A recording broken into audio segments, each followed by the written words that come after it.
Good evening. It is 7 o'clock. I'll call to order the November 7th, 2024 meeting of the Fort Atkinson City Council. Clerk Everett, would you please call the roll? Councilman Becker, Here. Councilman Jacob, Here. Councilman Johnson, Here. President Lesko here. Here. Councilman Schultz will be arriving soon. Okay. Item 3, public hearings. Item 3A, public hearing relating to the City of Fort Atkinson 2025 operating budget, 2025 capital improvements budget, and the 2026 to 2030 capital improvements plan. First, we'll start with a presentation from the City Manager Houseman, and then we'll proceed into the public hearing portion. And after 3 calls with that, then we'll finish up with any questions or comments from the council before we move on with that. So I'll turn it over to Manager Houseman. Thank you. Let's see if we can get this to. Okay, so tonight we have the public hearing on the proposed 2025 operating budget and 2025 to 2030 capital improvements plan. The document was posted on the city's website on October 31st. And there is a hard copy at the municipal building for the public to review. It's again, you can follow that our website to take a look at it. In addition to the numbers included in this budget document, which guide our decision making through the next year, the document also provides an opportunity to report about our accomplishments in 2024 and identify goals in 2025. So I will go ahead and start with some of our accomplishments here. We did explore a transportation utility in 2024, and we are not moving forward with that at this time due to a Supreme Court decision. We broke ground on our Public Works and Parks operation facility. We implemented our park impact fees. We completed a borrowing, and we were actually able to reduce that borrowing by about $3 million, which will save everybody money. We approved a contract for a shared GIS position with Jefferson County and the city of Watertown, and that has worked out very, very well for us so far. We continue to work with DOT on our connecting highways. Unfortunately, the Riverside Drive Highway 106 was moved to 2030, but we continue to plan and design for that, as well as the infrastructure, the water and sewer infrastructure underneath the road. We began our Main Street and Janesville Avenue corridor planning efforts this year. We completed a significant amount of water main and other utility work, administered 3 successful elections, and continued to encourage business expansion and businesses coming here to Fort Atkinson through our Capital Catalyst revolving loan fund. We've made progress on our Banker Road land that the city owns. We are currently in a pre-development agreement with Intrepid Investments, and we are in the process of negotiating a development agreement for 35 acres of residential development in the area. We hope to have that before the council before the end of the year. We also worked with a design engineer to design and bid out the public infrastructure. We will have updates on that at the next city council meeting in November. And then we also received a DOT grant for $1.4 million toward that Banker Road relocation. So as you'll hear about on the 17th, when we talk more about the infrastructure project, it did require us to shift gears a little bit just for timing purposes. We received a DOT grant for sidewalk infill for $1.7 million. We don't actually have those funds yet. Those are all kind of reimbursement type things, but we will get those when we complete those projects. We established affordable housing fund with a TID 8 extension. We've worked with a couple different citizen groups on park improvements. We hired 7 new full-time staff members, promoted 7 current full-time staff members to new positions, and we congratulated 6 retirees with a combined 169 years of experience in Fort Atkinson. So a lot of institutional knowledge that left us this year, including Karen Mercado in the wastewater utility, who was there for 28 years, Stephen Riggs in the police department, who was there for 8 years, Debbie Hayes, our municipal court clerk, who was there for 45 years. Lisa Langer, spent 22 years in the police department. Tom Durandale spent 26 years in the fire department, and Paul Christensen will retire at the end of this year with 40 years at the wastewater treatment facility. Moving on to goals for 2025, we are one of our goals to complete the construction of our Public Works and Parks Operations facility and have an open house. Provide a 3% cost of living adjustment for our full-time non-represented employees. Complete a classification and compensation study. Complete that Main Street and Janesville Avenue corridor planning projects that we started this year, and create the programs and policies for our affordable housing fund. We've got a few union contracts to negotiate in 2025 and break ground on the public and private development, the improvements that I referenced before along Banker Road. We plan to prepare and present a 5-year operating budget projection in 2025 and an update on the city's comprehensive plan implementation. We need to review our recycling and refuse contract, loan out the balance of our capital catalyst revolving loan fund.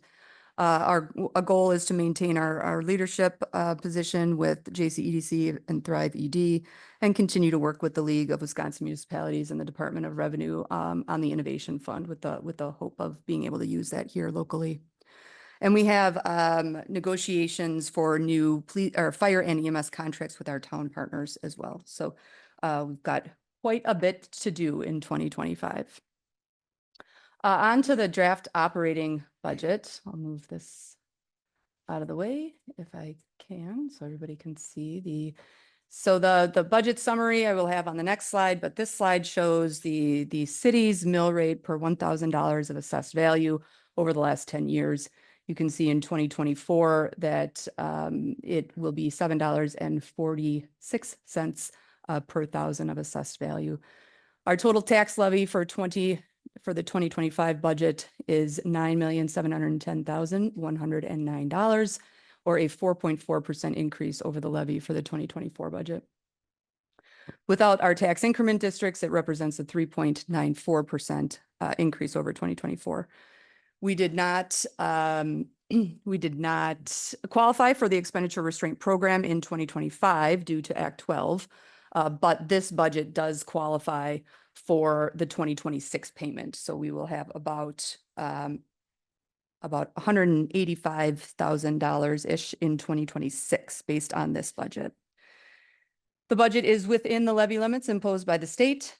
And again, our portion of the mill rate will be approximately $7.46 per thousand.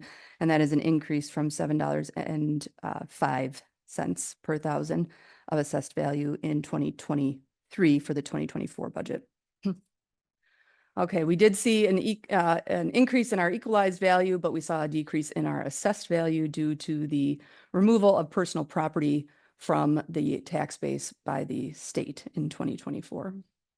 So our overall mill rate is not yet known, as we have a couple more pieces to this puzzle that I will go through in just a couple minutes. This is our budget summary. I know it's challenging to see. It is in our budget document that is part of our packet, as well as the budget document that's on the website. So our general fund revenues is the first series of line items across the top there. And then our general fund expenditures, and then we go into the tax levy summary.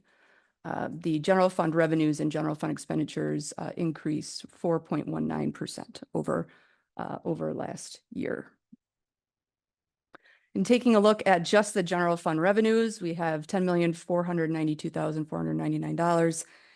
This is where the funds come from for the general fund expenditures. So 57% of that comes from general property taxes, 23% from intergovernmental revenues, and then we have 7% from public charges for service, 5% in commercial revenues, and 5% in regulation and compliance revenue. And then other taxes is 3%. That represents our payment in lieu of taxes from the water utility. Commercial revenues category, that includes interest, income, rental of city property, sale of city property, insurance recoveries. Our public charges for service include our school resource officer payment from the school district, street maintenance, the water utility does pay back the general fund for the work it requires to do for main breaks. And then our aquatic center entry fees, our pilot payments, et cetera, are in that category. And then regulation and compliance is our licenses, building permits, parking violations, municipal court citations, et cetera. The general fund expenditure budget, as you can see, is $10,492,499. Can see how that is broken down here. This does not include our other funds that are levied for. I'll talk about that in just a couple of minutes. But this, the general fund expenditures, 48% of that is for public safety, which is police and fire, building inspection, electrical. 24% for public works, 16% for culture and recreation, and 9% general government. That that public service enterprise at 1%, that is our contingency fund. So that's the $56,000 that we have in the budget for things that may come up throughout the year that we don't anticipate. The 2025 general fund revenue chart. So now this includes, it's a bigger number, 13,600,000. This includes all of our general fund and property tax base revenues. So the other, most of the other revenues here stayed the same. Your general property tax revenues went up because that includes the other categories that we levy for outside of the general fund, which include the library and the transportation fund. We'll go through those again in just a minute. This chart shows the expenditures for all of our levied funds without our TIDs. Again, it's the $13.6 million number. That includes all of our debt service. You can see that that's 13%. And public works, public safety, et cetera, are shown on this chart. I referenced before that the city levies funds for things beyond just our general fund expenditures. So that's $5.99 million. That is the amount of levy that goes to the general fund expenditures. We have 1.8 million that's going towards debt service. We have 500,000 to the transportation fund, 624,000 to the library, and then 167,000 for our capital improvements budget. So you can see that debt service did increase by 30%. That is due to borrowing funds in 2022 and then the large scale borrowing in 2024 that pushed those debt service payments up. The other thing to note, so after we come up with what we're allowed to levy, then we add in our tax increment districts. So this is the city's portion of our tax increment districts. We had 3 and we added 2 more in 2023. This is the first year that they will that they start to have some funds go into them from the general taxes. So this is the city's portion. So that is why that increased a little bit as well. Okay. So this, if you recall from this slide, this total levy amount, this $9.7 million, this is how that is broken down. So this is just a pie chart of the last table that we just saw. We have our general property taxes at 62%. That pays for our general fund operations.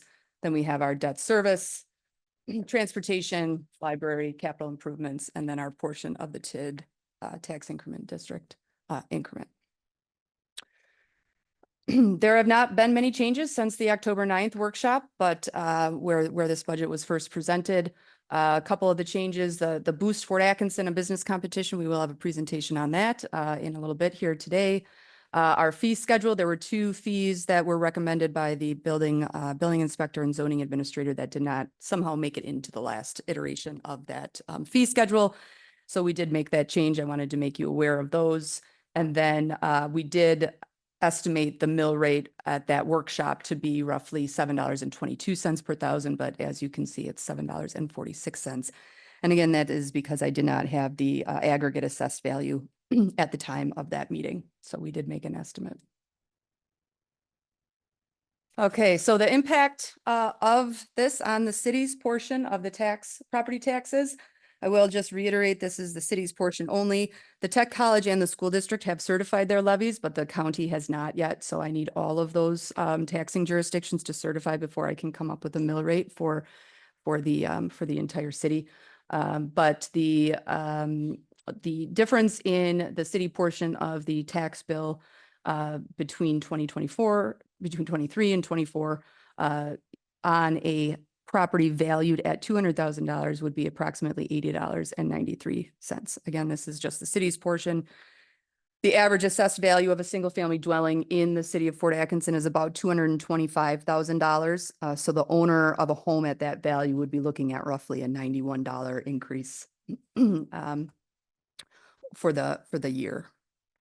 I will say that Madison Area Technical College, they did certify, as I said, their increase is less than 2 cents per thousand of value. And then the school district actually decreased theirs by about 1 cent per thousand of value. So barring any substantial changes from the county when they certify, we're looking at a pretty mild tax increase for 2020 taxes due in 2024. Again, the tax bills will come out, taxes due in 25. The bills will come out in December of 24 and be due by the end of January in 2025. I also just want to mention our assessment ratio. State statutes require that we are between 90 and 110% of fair market value. We did in 2023 do an interim market update, and that the result of that was an average increase for the single family dwellings in the city of Fort Atkinson was about 48% higher. So you can see how in 2022 we were out of compliance, and actually in 2020, 2021, and 2022 we were out of compliance with statutes relating to our assessment ratio. In 2023, with the interim market update, we were able to get back into compliance, and in 2024 we are still in compliance at 91.47%. But as you can see, if our assessed value stays the same, or I would not imagine that it would decrease again next year. That decrease was due to the personal property tax removal.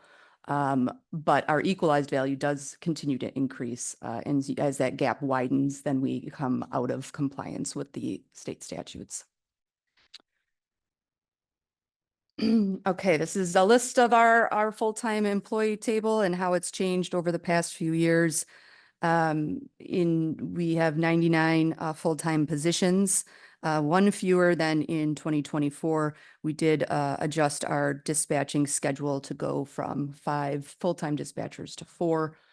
There's not a huge cost savings there because we do have to fill all those hours with changing the shifts of full-time and then also utilizing part-time staff as well. That increase, the major increase that you see from 2015 to 2025 was an increase that happened in 2023 based on the 14 additional full-time employees that were allowed through the public safety referendum that was approved by the voters in 2022.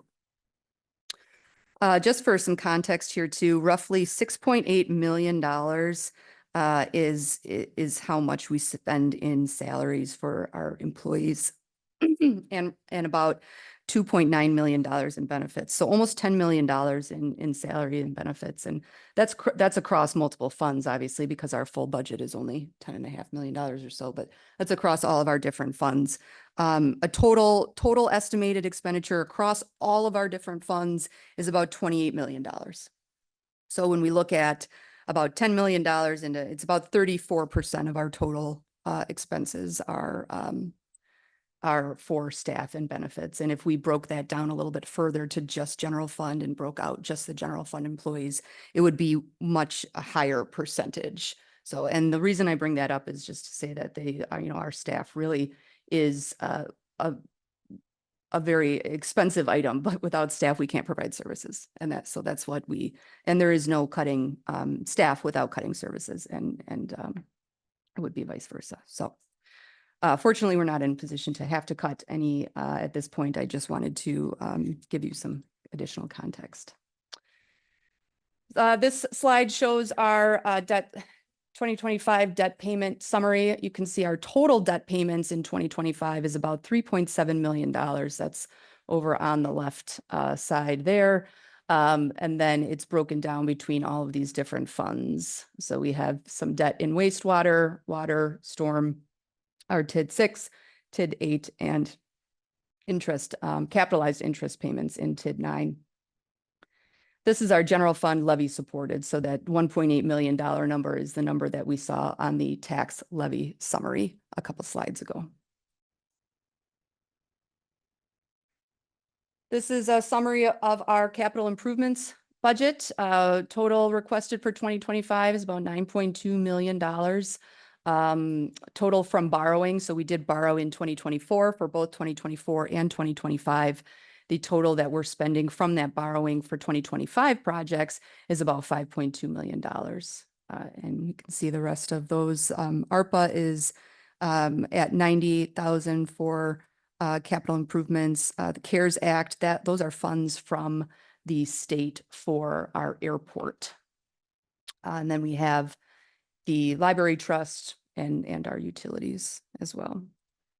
So the major projects that we're looking at in 2025, we want to complete our Public Works and Parks operation facility. We have our wastewater utility solar installation project. We have our Banker Road infrastructure improvements, and then our annual streets program and water main replacement. Those are our major projects. This just shows this table you've seen a couple different times before in a couple different ways. I just wanted to highlight the items that were, this was the original 2024, excuse me, not the original, but the refunding of the 2024-2025 borrowing. So you can see there were items that were identified for 2025, and those are included in this capital improvements budget. So as I mentioned before, we need the requested levy amount from Jefferson County, and then I will be able to fill in some of the details in the actual budget document that we have some charts and tables in section C that go through all of the overall mill rate from all the taxing jurisdictions. And then there's some additional information, the percentage of the whole from each taxing jurisdiction. We won't have our final tax increment district increment or budgets finalized until we understand what the contributions from the other taxing jurisdictions are for those tax increment districts.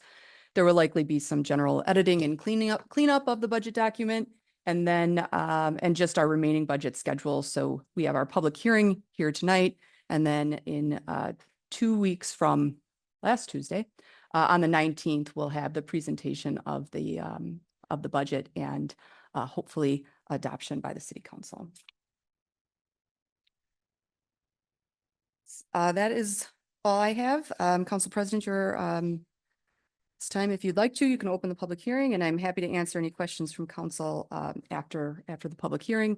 And again, there's no action required on this item tonight. It is simply a public hearing. Okay, thank you for the presentation. At this time, I'd like to open the public hearing. Anybody who is interested in commenting on the 2025 operating budget, the 25 capital improvements budget, or the 5-year capital improvements plan. At this time, I would invite you to step forward to the podium, state your name and address for the record. We will come back and catch anyone who is following along on Zoom on this matter. This is the first of 3 calls, and I will also point out that we do have our normal public comment section of the agenda following this. Right now, we are just, the public hearing is for budget matters.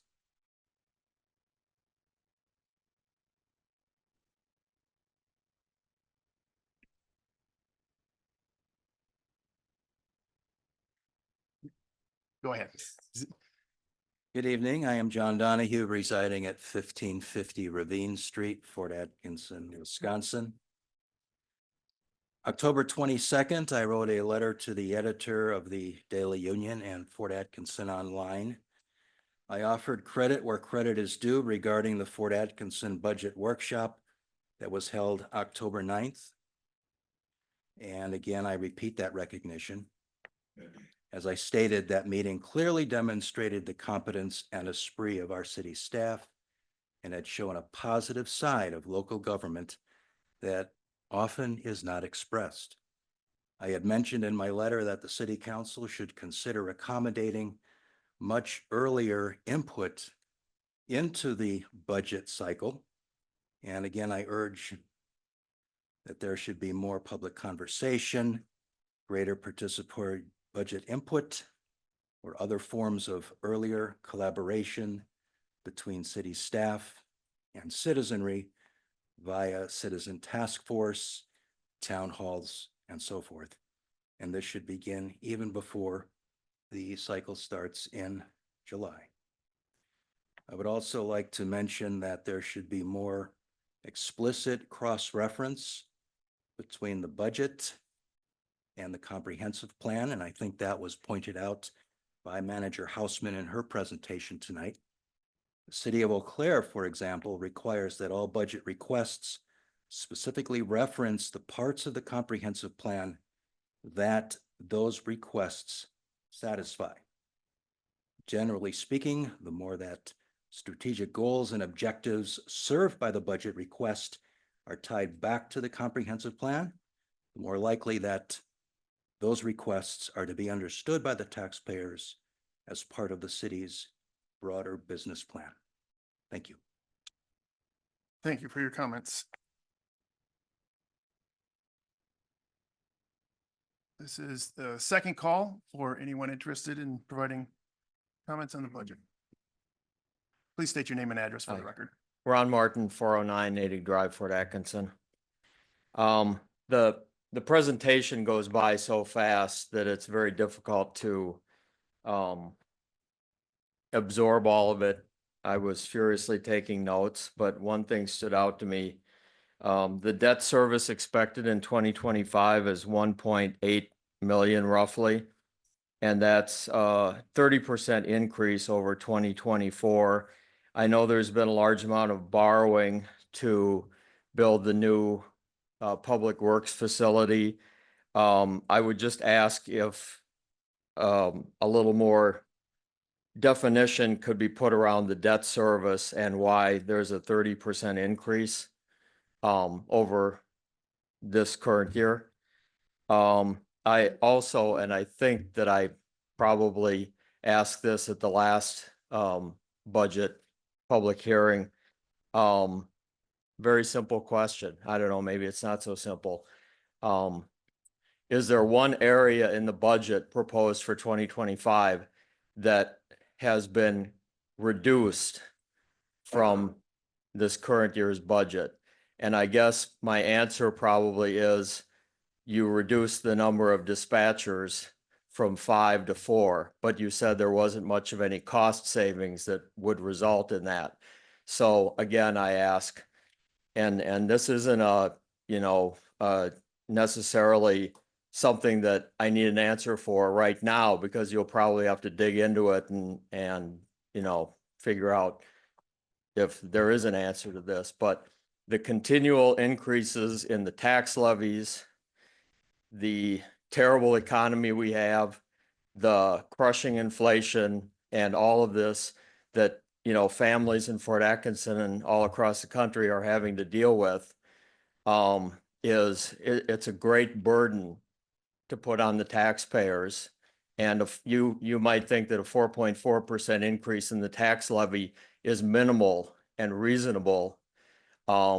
Try telling a family that is struggling to put food on the table and gas in their cars that. Thank you. Thank you for your remarks. Before I make the third call and we catch anyone who is online, is there anybody else in the chambers here who would like to provide comment on the budget? Okay, if not, then this is the third and final call. If anyone is on Zoom and would like to provide some comments on the budget, now is your time.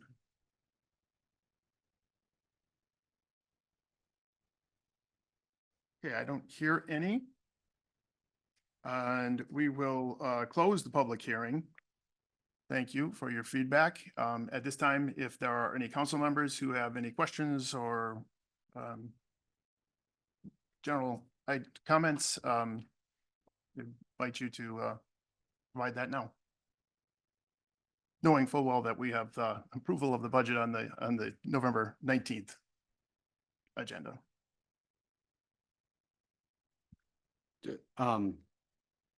to one of the comments we heard, the presentation that you gave Manager Houseman, I thought was very good. I know it was a lot of information, a short period of time. Will that be available on the city website or elsewhere potentially? Certainly. Okay, great. Otherwise, I again appreciate all the work.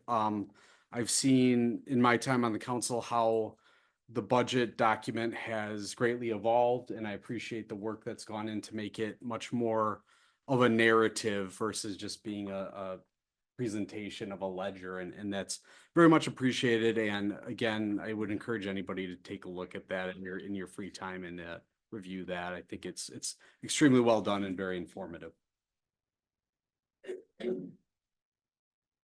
Okay, any other thoughts?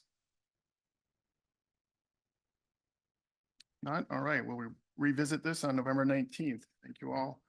Item 4, public comment. The city council will receive comments from city residents. Comments are generally limited to 3 minutes per individual. Anyone wishing to speak is required to sign up in advance or state the following items for the record when called upon: name, address, subject matter, and contact information. No action will be taken on any public comments unless the item is also elsewhere on the agenda. We do have one individual who has signed up to speak this evening, Mr. Donahue. Invite you to return to the podium, and if you would, for the record, state your name and address again. Hello again. I'm John Donahue, residing at 1550 Ravine Street, Fort Atkinson, Wisconsin. I just wanted to mention and acknowledge the passing of Dick Schultz, a man of integrity and valor and civic zeal who died Thursday, October 31st, 2024. Dick attended Fort Atkinson High School, and we note that his life's journey was one marked by service to his country, dedication to community, and a lasting impact on local politics and sports here in Fort Atkinson. Dick and I were both on the ballot for city council back in April 1973. I was a mere age 19 and he was older. He gained 834 votes to my 463 votes in a field of 9 candidates. Dick served 6 years on this city council, including 2 years as president and 3 years on the school board. He served 12 years on the Jefferson County Board and was a member of the Police and Fire Commission, as well as the Planning Commission. His leadership was influential across multiple facets of our community and our community development and our community direction. So we shall remember him honorably. Thank you. Thank you for your comments. I apologize for those who are following along on Zoom. I did not spell out that the rules we normally have, that we come back and catch you. If there is anybody who is following along on Zoom this evening and would like to provide public comment, please indicate so now.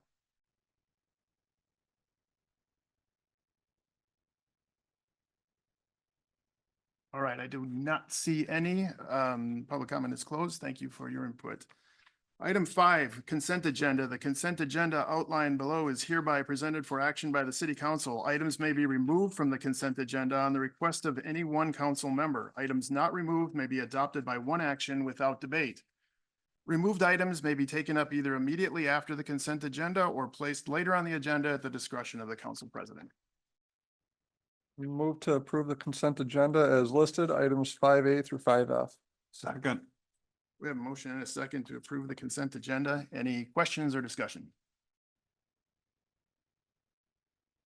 Hearing none, the motion is to approve the consent agenda as listed, items 5A through 5F. All those in favor, please signify by saying aye.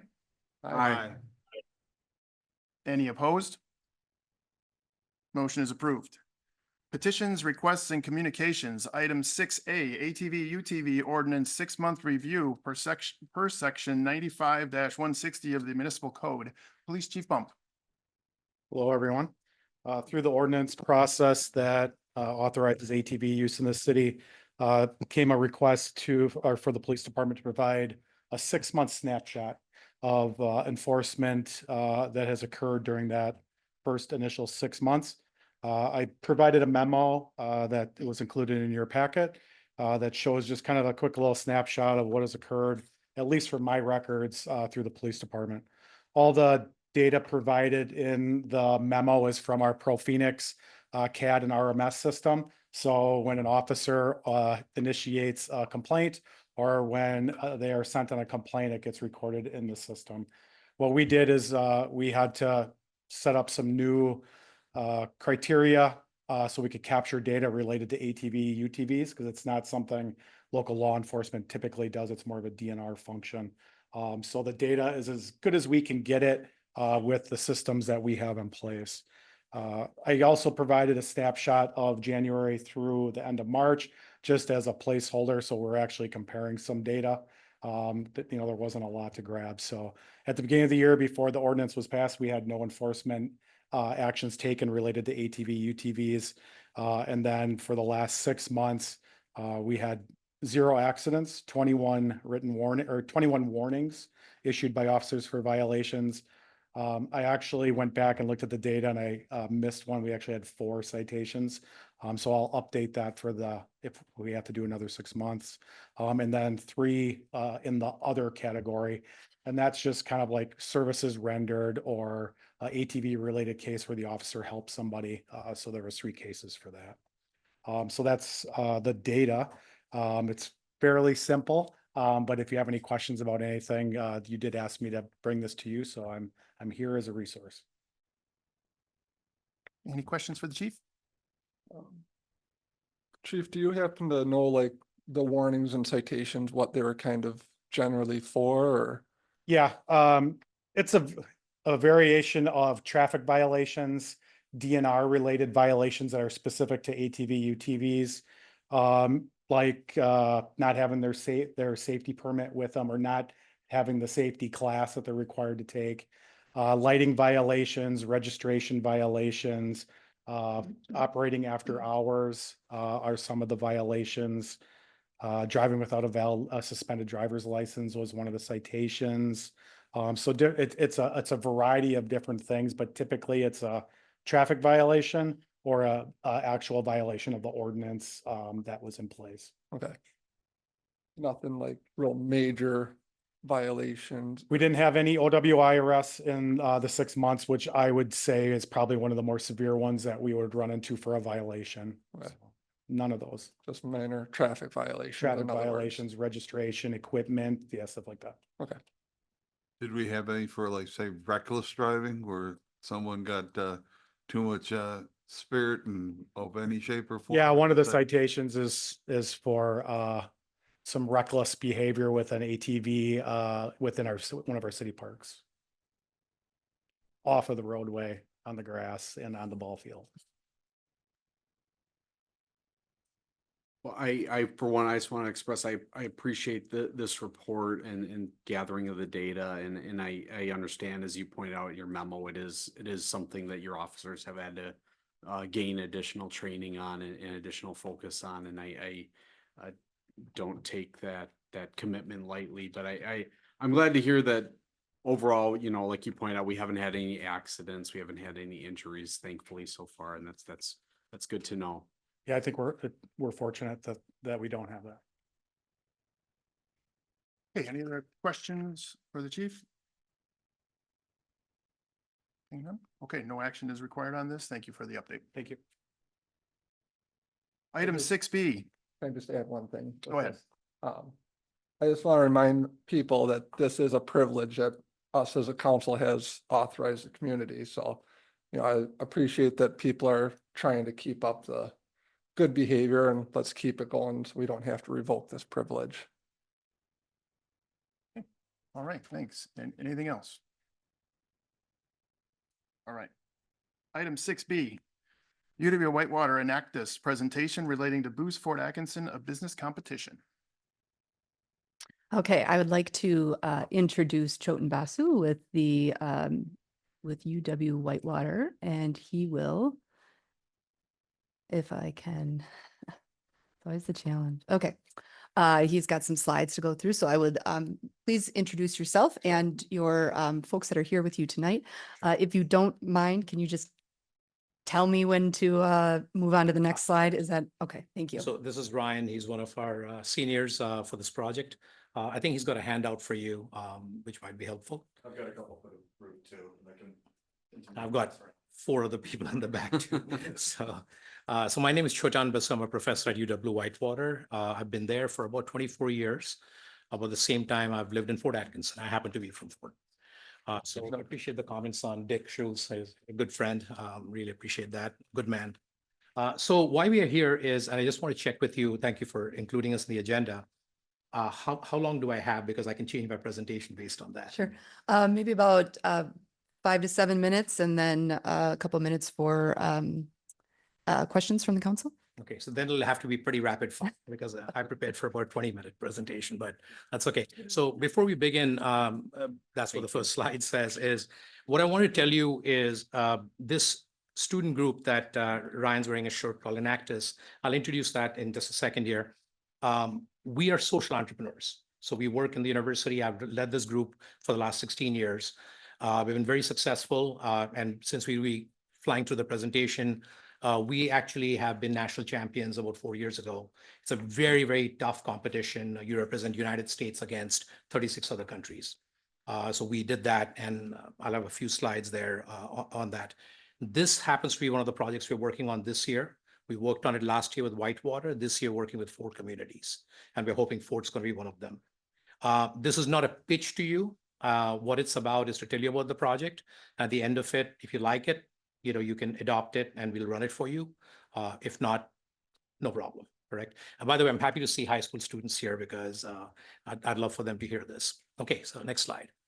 So the concept is basically called city pitch competition. And the problem we're trying to solve is that in a lot of the smaller towns and villages and communities, the downtowns are technically dying, is what we're saying. Like a lot of the storefronts are sitting empty and stuff. So the student group and I have been working on a project, and this has been proved out. So we're not trying to tell you that we're trying something new. This actually works, right? Just depends on how you want to do it.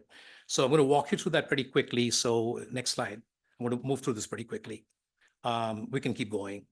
So Enactus, the student organization, stands for Entrepreneurial Action Us. We don't come up with concepts. We actually implement the project, and then we show those results to judges from very, very large companies at a national competition, which is in May of next year. So that's what this group is. A couple of quick slides here on Enactus. We balance all our projects on, we believe that the future businesses have to balance people, planet, profit. So it's not just being profitable, you have to have a social conscience and an environmental conscience, or this next generation is going to not work with you, or they're not going to actually buy your products. So with that in mind, I threw a couple of examples there. These are all what are called social B corporations. So you're familiar with nonprofits and for-profit. Social B corporations sit in the middle. Patagonia is probably the most famous one up there. These companies have a social conscience, but they're allowed to make as much profit as they can. So that's what we like to work with. Keep going. Their entire work is based on this. And again, for the high school students, this is something you should be tracking. These are called Sustainable Development Goals. If you do a search on UN 17, it's adopted by United Nations. There's 17 goals that we try to map all our projects to. So like Renewed Towns, which is this project, will map to 3 or 4 of these goals. And that's what we try to do. Next one. Keep going. I took out some video and stuff. Just give you a couple of quick examples of projects we do. This is a project when we are in the early stage of starting the social entrepreneurship at Whitewater, Mitch Feeney in high school came up with this idea of using drones for crop scouting. So we would go to farmers, and what would take them 48 hours to scout their fields, we could do in 17 minutes with a drone. So those are kind of projects we try to do to try to save time and help that next generation of farmers. This was 10 years old. This was a national winning, sorry, go back to the previous one. Working on it, sorry. Okay, so this was our a national winning competition. It's the previous slide. Yes, Yeah, that's I okay. know. So I'll just continue It speaking. doesn't always work for me. There we go. So that was a project we did actually in India. So we taught those women that you see in the uniforms how to use cell phones to go from door to door and do eye screening, so vision care, because the people in villages in India don't have any eye care. And what we created, and remember, we're creating sustainable business models, and you'll see how that works with the project we are proposing here, is for each of those women, when they found somebody who needed reading glasses, we sold those glasses for about $1, about 100 rupees in Indian currency. So it created income for those women. And then anybody we found who were blind from cataracts, we recommended to hospitals who are our partners. And for $25, we gave them their eyesight back, which was paid for by the hospitals. And that created another $1 income for these women. When we first started, we always test these projects 4 years ago. When we first did this, we started with 6 of these young women. We trained them in a month and we deployed them to the fields. Right now, it's a completely self-sustaining model. We left this project in November. There are 96 women who run this business. They've done 1.4 million screenings. And now we're expanding it to Kenya and a couple of other places, but that's the kind of projects we do. Whitewater is all about hands-on training, and that's what gave us the national title. It was unfortunate because that year was the COVID year, so we didn't get to travel to the competition. This last year, it was in Kazakhstan. Next year, it's in Thailand. So it brings the 36 countries. Okay, next slide. So that's the background of what we do. Is just want to give you a context and help you understand we're not proposing just stuff, or this is just not a concept. We execute, we get things done. Keep going. So the city pitch competition, next slide, please. This is how it works. We help you launch a storefront pitch competition. That's the step one. What that does is we try to invite people and say, here's all these places in Fort Atkinson. They're amazing location. Try to come up with a storefront idea. It's not just a business idea, it's a storefront idea. What would you put in this community? We help with the registration. We run workshops with them. We train them. We help them create videos of their pitch, financials, and then we upload that, which is step number 4, to an app, a mobile app that we have created, which we distribute. We ask the community members, and we'll use your help to get the word out, to get the community members to download it and vote on their favorite ideas. Because most competitions like this do not include the community, which is a big mistake. There was a comment earlier about even the budget and stuff, trying to involve the community. This really takes into account taking the community. And then what ends up happening is we narrow the thing down to the top 6 or 8 ideas, totally up to you how you want to run it. And then we have the judges do an interview and pick the final winners. The key thing is we don't just give them a check. We actually give them, we tell you the way we structure it is to give them 1 year of rent free or utilities and things like that, which would keep them in the community and basically start bringing stores in. This is something really important, what I'm about to say next. It's not just a competition. So let's say an example, we ran this for Whitewater last year. 21 businesses initially signed up, and I think the 19 came to our workshops and so on. Here's the important part. It's not about the winner. It's about the 6 to 7 other business plans that were written for the community that you can now try to get them involved, and you could potentially end up with 6 or 7 different stores. That's the idea behind it. So this is a very successful program that has been done in multiple communities. If you can go to the next slide, I won't cover the different kinds of programs we do. I'm just going to plow through this so you can ask me questions later. So yeah, keep going. Keep going. So this is what it's all based on. Quinn Studer was a very successful graduate of Whitewater, made his money in healthcare. Some of you may know his name. I think he was behind the Press Ganey measurements that you do from hospitals too. He has transformed Pensacola using this method. He's got a book. Highly, highly recommend this book if you haven't read it. It's called Building a Vibrant Community. This is the roadmap of how you transform communities that are struggling. And it's all about innovation and building it. Next slide, please. So Pensacola, that's what it looks like right now. So the way he does it is he puts in 3 different stores. They're all related. Olive oil store, and he'll put in, this is in Pensacola picture, chopped salad and a coffee store. Once he anchors that, he invites other peoples and they run other ideas to help grow the intersection or the area. The one that you may be able to relate to, and some of you may even know about this, if you go to the next slide, we ran this for him in Janesville a while ago. Enactus was not involved at that time. I was involved with a whole bunch of other faculty. I think there were over 40 plus business ideas in Janesville. It's called the Block 42 project. You can Google it, you'll find it. And essentially what he did is he had 4 stores there. He decided, and you can decide what your prize money is going to be.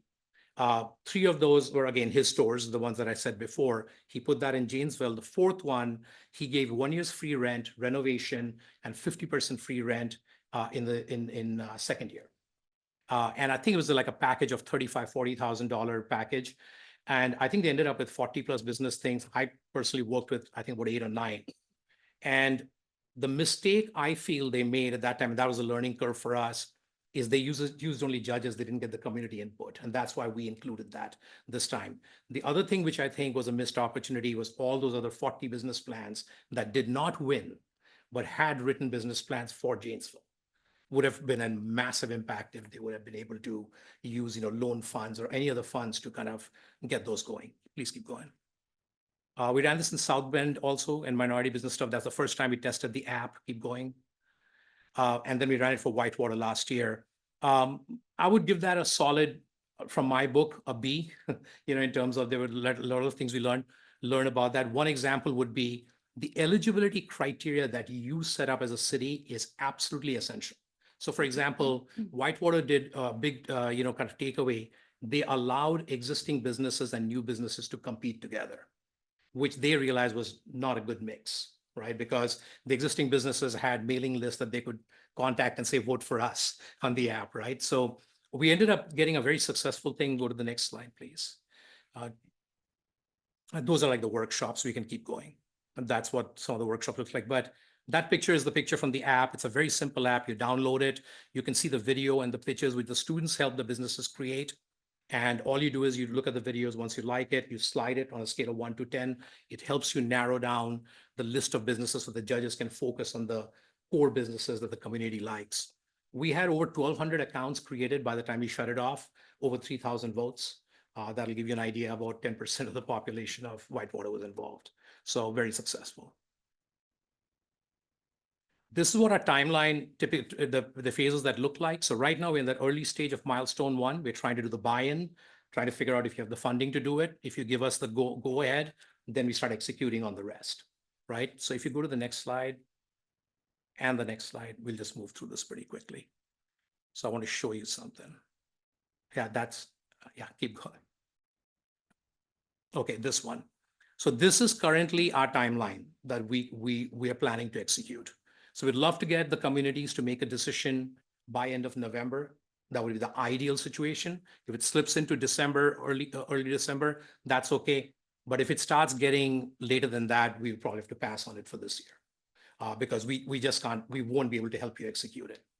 But if you can make the decision by then, if it's a go by then, we will have everything lined up in the promotion. Preem, who's one of my social media experts, is sitting at the back there. She might be probably taking pictures too. I don't know. But she will immediately get the promotion going, get the word out, get people registered and stuff. And the idea is to execute the workshops end of January and February. It takes us a month to do the workshops, 4 workshops, 1 every week. We go through that, and then the rest of the process follows. I think I'll stop there because there's a few more slides, but I think I'm already over on my time. Okay. I'm happy to take any questions. Yeah, thank you for the presentation. Any members of the council or staff have any questions for the professor? I'll just make one comment here. I did apply to the Fort Atkinson, Community Foundation for a grant for this program. And I did receive word yesterday afternoon that was approved by the board for the Community Foundation. So they 50% of the cost of the project up to $16,000.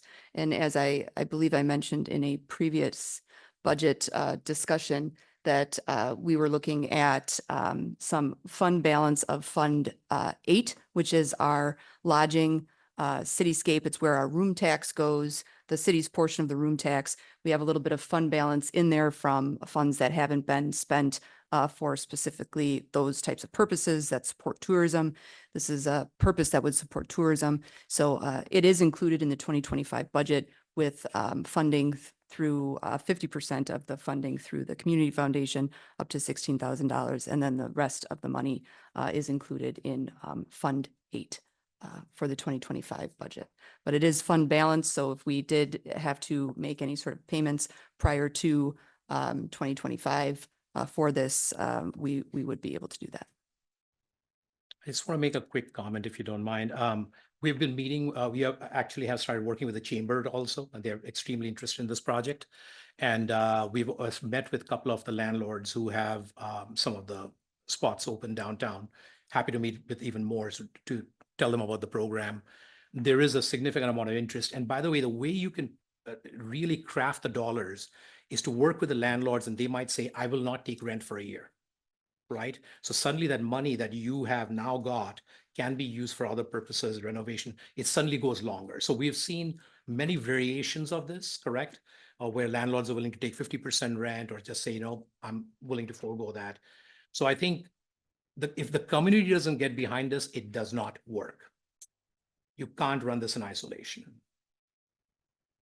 What, in your experience has been like the typical number of applicants that you get, in a community? So in Janesville, Janesville one, it was 40 plus. I think the number, when I stepped back from it, it was about 48, if I remember correctly. Whitewater, we had 21 people coming to the workshops initially. Our workshops are pretty, like, we push them to get things done. 2 people dropped out after the first workshop, but it went down to 19, and then about 13 people submitted the videos for the competition. So that's the size of Whitewater, right? Other places, I think it's in that space. I would say in Fort, if you can get about 20, that's incredibly successful. And then are you seeing, there's a lot of different levels of success here, but are you seeing some where someone comes in, and then maintains a permanent, presence in the, That's what you're trying to do, Yeah. right? And that's why so the greatest question the judges can ask the competitors who are competing, let's say the final 6, why Fort Atkinson? If they can tell you everything about the community, if they can tell you what the consumers like, and if they can explain why their product is good for the community, they will stay. So it's not about, there's too many business plan competitions that are happening. People go run and then they get the money and then they disappear.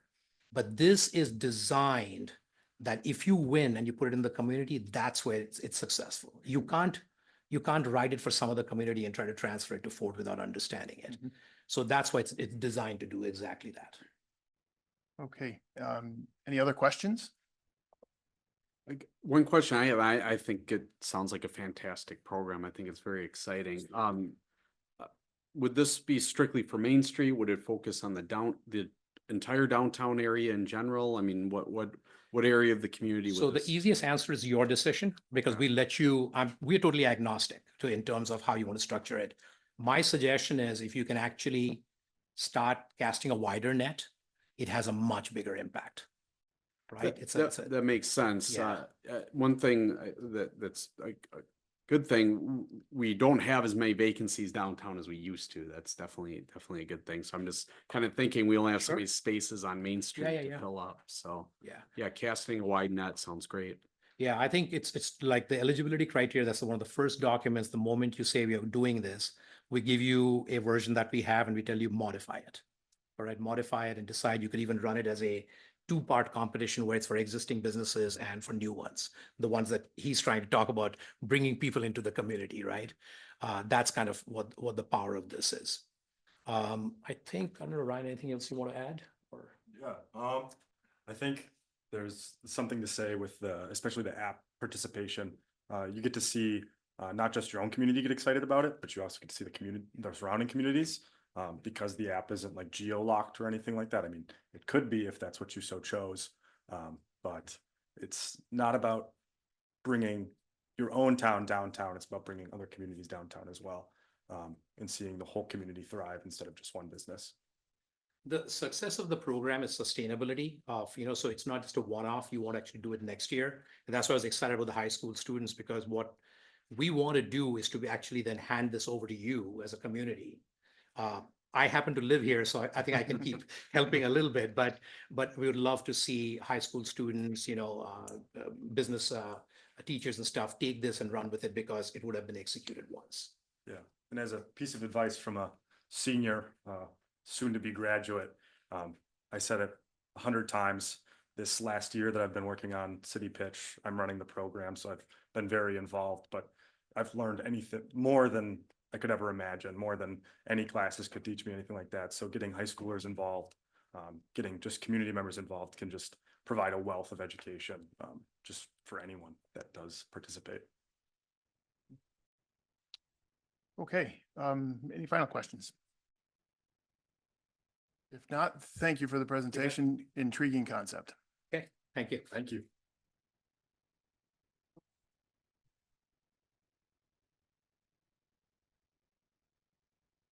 Okay, item 7, resolutions and ordinances. There are none this evening.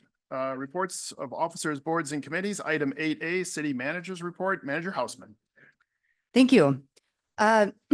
Several employees and elected officials attended the, excuse me, the League of Wisconsin Municipalities Conference on October 23rd through the 25th. There were deep dives into housing and economic development, sessions about community engagement and municipal debt, marketing and communication, TIF, the DOR's Innovation Fund, AI, succession planning, attracting talented workforce, and small, medium, and large community roundtables. So it was a very worthwhile event, and I appreciate the ability to attend and represent Fort Atkinson. On Sunday, November 3rd, the Horde Historical Museum held the opening reception for the Black Hawk Artist Show and Sale. The show will continue to be on. I'm okay, thank you. Thank you. The show will continue to be on exhibit during the regular hours of the museum through November 21st. I want to thank Clerk Ebert and her team of staff and election officials, as well as our Parks and Recreation staff, Police Department, and Public Works Department for your efforts in administering another free, fair, and transparent election on November 5th. Turnout was 94.65% of registered voters, which does not include the over 600 election day registrations and then many other registrations that happened that weren't included in that number of registered voters on which they base the turnout. But extremely impressive turnout, especially because so many of them voted in-person absentee prior. So I also want to thank all of our city staff who helped direct in-person absentee traffic, both people and the actual traffic, as there was a car accident outside the municipal building on election day, and we had some of our regular staff out there helping out until police and fire were able to show up. So I also want to thank Deputy Clerk Courtney Tome for organizing a food drive during our in-person absentee voting, and on election day, the generous voters donated about almost 250 items to the food pantry. I continue to be impressed with our staff and their unwavering dedication to public service, so I want to thank everybody for that. Last night, Council President Lesko here, Councilmember Becker, and I attended the Conversations with Thrive ED event in Waterloo at the Crave Brothers Farm. The next Thrive ED education event is on November 21st. I emailed that out to the council. Please attend if you are able. I want to thank Mabel Schumacher for her generous donation to support the new World War II Memorial in McCoy Park. There will be an unveiling of the monument and a program on Sunday at 1 p.m. at McCoy Park to honor this community's veterans. Also, in honor of Veterans Day, I'd like to thank all of the veterans in this room, those who are city employees, and all others for your service. Note that the municipal building will be closed on Monday in honor of Veterans Day. The city has a couple of new hires and promotions to announce. Owen Donaldson has been hired as a Public Works crew person. Ashley Buchanan and Jacob Fleck have been hired as paid-on-call paramedic and firefighter, respectively. Daphne Adamson is the new youth services librarian. And I'm also pleased to announce the promotion of Aaron Sweeney to wastewater utility superintendent and Matt Thompson to parks caretaker / aquatic specialist. Note that leaf pickup will begin on November 4th and will run through the end of the month. Leaves should be placed in the terrace and kept out of the street and the storm sewer. And keep your eyes peeled for our new leaf vac this season. That's going to be exciting. Finally, John Donahue did a really nice job of recognizing Dick Schultz, so I won't belabor that, but I did want to just take a moment to recognize his passing. He was very active and engaged in the Fort Atkinson community right up until his death last week.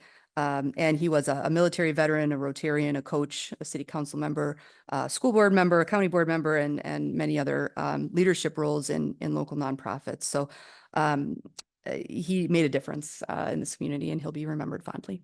So that's all I have. Thank you. Thank you for the report. Item 9, unfinished business. There is none this evening. Item 10, new business. 10A, review and possible action relating to the purchase of a new 2024 Ford F-250 4x4 pickup truck for the Public Works Department at a cost not to exceed $47,031. We have Superintendent Williamson with us. Good evening. The council packet included my memo, and it's hopefully explains what happened. So in November of 23, of course, the council approved the 24 CIP borrow. And at that time, I planned and budgeted for this F-250. At that point in time, we had the existing contract with the state, so I budgeted based on that, added 5%. And then they went into negotiations for a new contract. And as part of this negotiations, every one of the manufacturers changed parameters by which they bid. So one of the things that popped up was you'll see under the discussion item that we'll take this F-250 and of course replace an older model that we have in place. But you'll notice under financial analysis, I did add 5%, but the total went up 30% increase in price. And that is due in part by the fact that they changed the parameters by which they build the equipment. So we can no longer order our equipment with fewer pieces of gadgetry. The gadgetry comes standard now. So as part of that, the base truck went up 30%.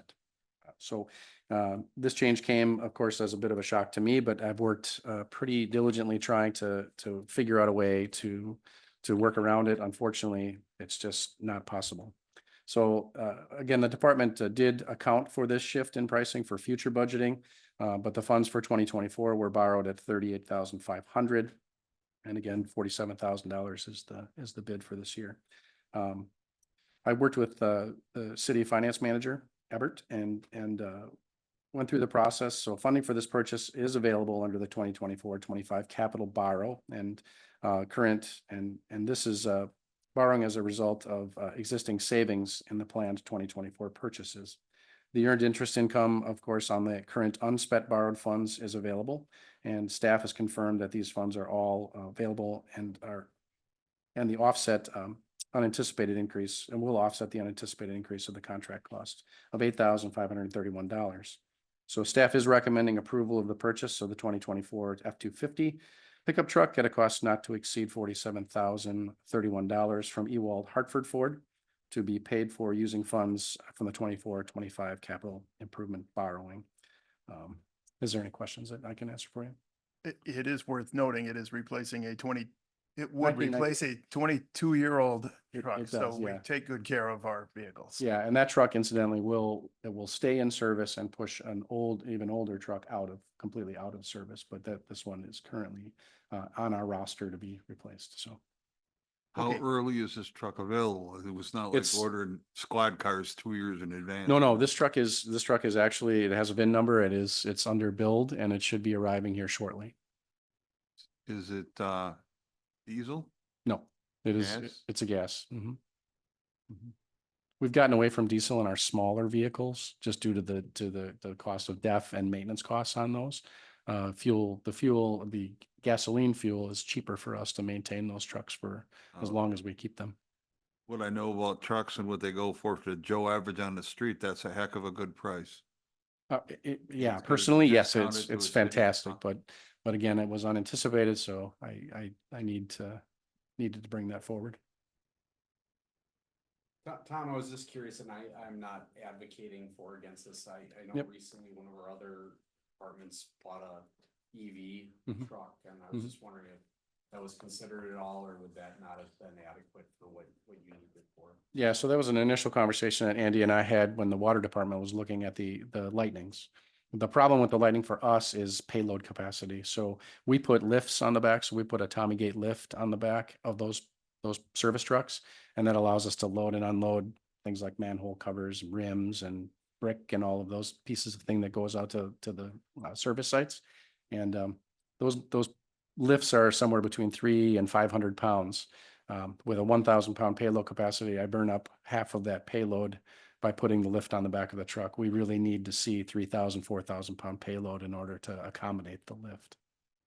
Mhm. Appreciate that. Okay, any other questions, or I would entertain a motion if not.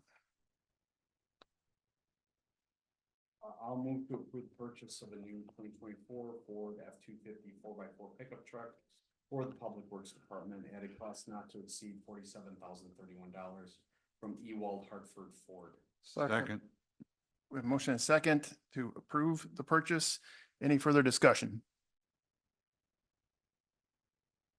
Hearing none, the motion is to approve the purchase of a new 2024 Ford F-250 4x4 pickup truck for the Public Works Department at a cost not to exceed $47,031 from Ewell Hartford Ford. All those in favor, please signify by saying aye. Aye. Any opposed? Motion is approved. Thank you. Thank you. Item 10B, review and possible action on the purchase of a tire changer for Public Works operations. Superintendent Williamson. Yes, thank you again.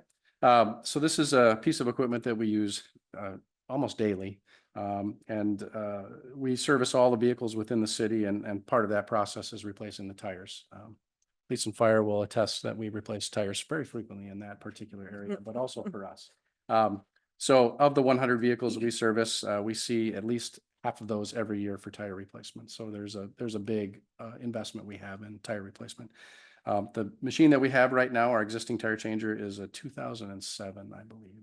I believe it's about 17 years old. It's completely reached the end of its lifespan. The operational safety of the piece of equipment is no longer functioning. So once you decide to turn it off and stop using it, it will keep running and running and running. And so it's become unsafe. This was an expense that we had accounted for in the building of the new facility, and we're hoping to get that piece, but we do need to acquire it now, which predicates me standing in front of you at this moment. We reached out to several of the suppliers, two of those local being the Napa Auto Parts in Jefferson and O'Reilly Auto of Fort Atkinson, and also our local Snap-on dealer. And of that, you'll see that in the bids process, Snap-on came in at $8,600, a little over $8,600. Napa was about $15,000, and O'Reilly Auto Parts was about $9,500. And I have to apologize. Inside the packet, the information that comes along with those bids is kind of sparsely populated with information. We did spec these out to be heavy duty and to take care of some of the rims and tires that we're now accounting for on the fire department, which are very large pieces of equipment. So this is all heavy duty equipment, and each one of these provided prices are all matched to our spec. Okay, any questions? So staff is recommending, however, to go ahead with the Snap-on Essentials HD tilt back tire changer for the amount of $8,618.40. And of that, we will use funds borrowed for the Public Works and Parks facility for 2024. Okay, thank you for that. Now, are there any questions? I assume that this basically takes care of all the trucks and cars, just not the big loader tires. Right. Yeah, it is. We have a company come in to change those out for us, and also they can be hand changed, but the company does come in. Those are a little bit too big for a tire changer. I'll move to approve the purchase of a tire changer for Public Works operations at cost not to exceed $8,618.40 from Snap-on. Second. A motion and a second to approve the purchase. Is there any further discussion? Hearing none, the motion is to approve the purchase of a tire changer for Public Works operations at a cost not to exceed $8,618.40 from Snap-on. All those in favor, please signify by saying aye. Aye. Any opposed? Motion is approved. Thank you. Item 10C, review and possible action relating to the request to purchase an Eventide Nextlog digital 911 phone and radio recording system at a cost not to exceed $24,801 from GenCom. Police Chief Bump. I was really excited to present. This big crowd was here. And now they're all gone. So This is still your time to shine, Chief. I'll do my best. I'll probably taper it down a little bit. Earlier this year, we realized we had to go through some changes with our 911 system because of changes in the state for the 911 system. One of the other things we learned is that the recording system that records all of our phone lines, our radio communications, was also aging out as well at the same time with that equipment. This system really just records all of our phone calls, records all of our 911 calls, and then all of the radio traffic for police, fire, and EMS in the city. It's nice to have this because when we have a 911 call, we can go back to it, we can listen to it, we can save it for evidence if it is related to a crime. If the fire department has calls and they want to hear all the radio traffic and what occurred, we can download all of that. It's all there. The system we currently has is analog. Everything's moving to digital, so we are slowly going to age out and not have the capabilities anymore. One of the fortunate parts of the transition or the need to transition is this year, we budgeted money for things related to the AT&T 911 system and everything, and we haven't had to spend that money because it's no longer supported. So we're able to reallocate budgeted money, not taking any additional or asking for anything outside of what's in our current budget, to make this purchase, supplemented with some donated funds that came to us this year as well. So we need to replace the system to ensure that we have this, the ability to transition with the 911 system, which will happen at the beginning of 2025, and that we can still record now digital phone calls and then all of our radio traffic. You can see that we currently have $24,801 in money within my budget that I can use to allocate towards it. I did go out and get quotes from a couple different systems. One is the NICE system and one is Eventide. The reason I went and got the Eventide is because Eventide is what we currently have. So it's, although it's analog, it's the same operating system through a computer system. All of our current calls that have been recorded and retained over the last couple of years within the recording system can be also transferred over and saved, and we won't lose anything, which is really important. What am I forgetting to tell you? Looking to update it, not looking to use any money except for what's in the budget. And I hope to make that purchase as soon as I'm able to and have it installed through General Communications, which handles all of our radio and related items, and they currently maintain that system as well. So I'd like to move forward with using GenCom for the next log system and use the allocated funds or the current funds we have within the budget that I've identified in the memo to make that purchase and not to exceed the $24,801 this year in 2024. And what did I forget? Do you want to talk a little bit about ongoing maintenance costs? So because it's a brand new system, we currently budget maintenance costs within our agreement with General Communications every year to maintain this. There will be no maintenance costs for 2025 because it's a brand new system. It'll be under a warranty and a 1 year. And then they anticipate it to be approximately the same as what we currently budget.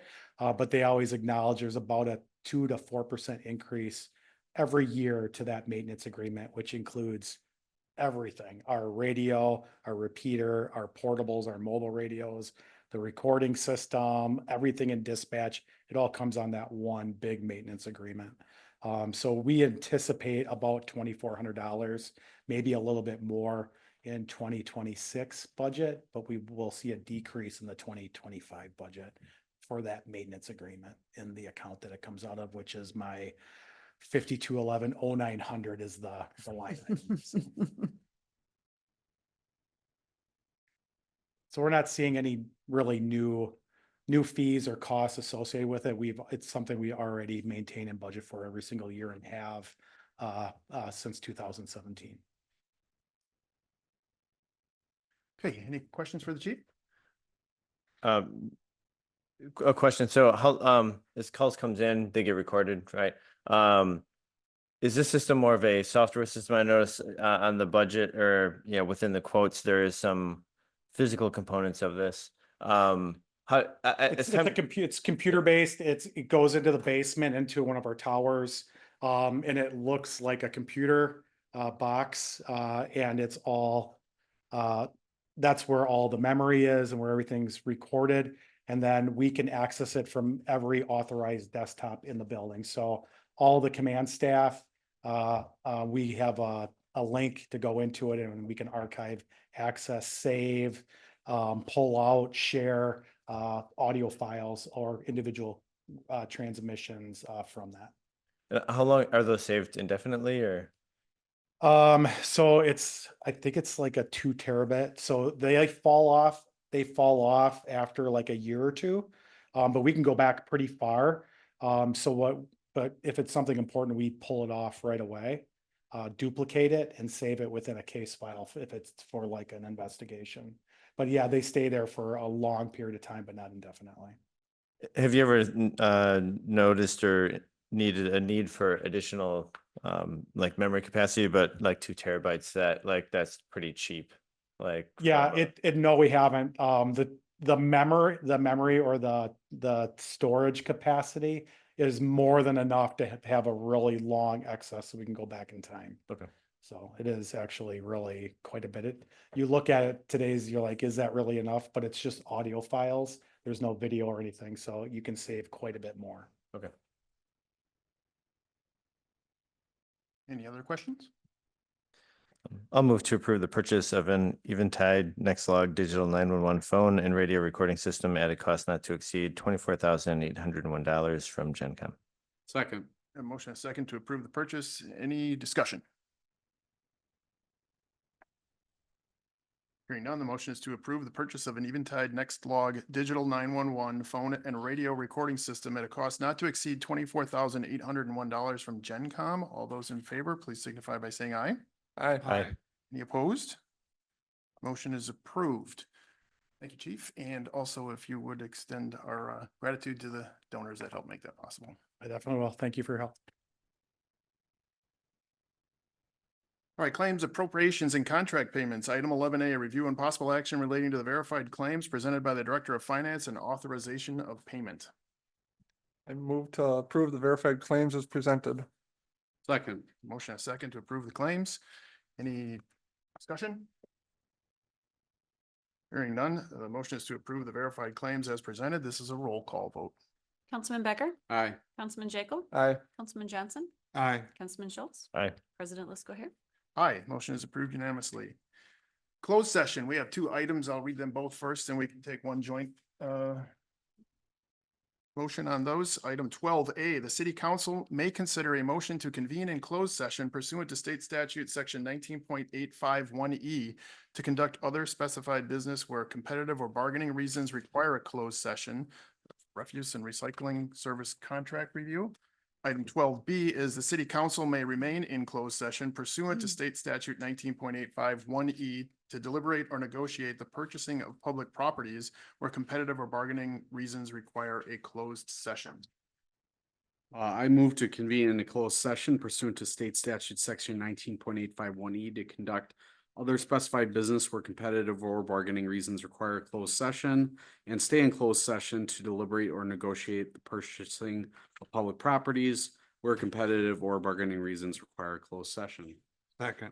Okay, we have a motion and a second to convene in closed session. Any discussion on that?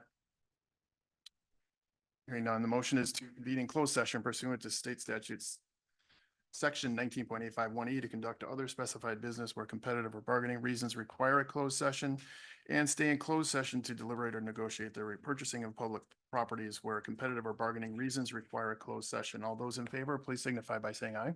Aye. Any opposed? Motion is approved. We are in closed session, and just to note, we may reconvene in open session yet. Item 12C, the city council is back in open session to take action on items reviewed in closed session. Includes an offer and or an option to purchase property. Would entertain a motion at this time.